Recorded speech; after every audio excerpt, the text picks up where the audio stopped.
नियमशास्त्र जे होतं ते मोशेद्वारे देण्यात आलेले होते.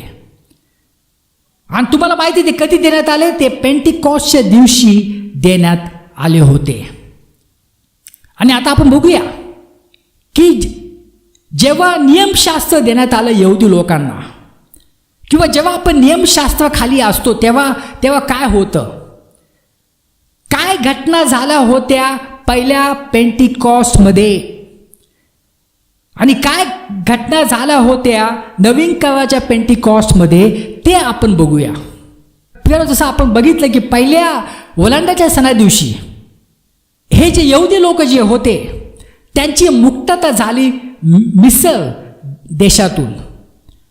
त्याने रात्री ओलांडण सण साजरा केला. त्याने कोकराचं रक्त त्याने दरवाजावर लावलं आणि आतमध्ये घरी बसून त्यांनी कोकराचं जे मांस आहे ते त्याने खाल्लं, बेखमी भाकरी बरोबर. आणि सकाळी काय झालं? सकाळी चमत्कार झाला आणि ते सर्वजण जे आहेत ते मिस्र देशापासून त्यांची मुक्तता झाली.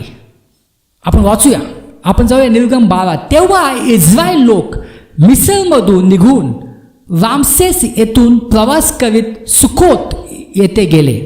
मुळे बाळे सोडून ते सर्वजण मिळून सुमारे 6 लाख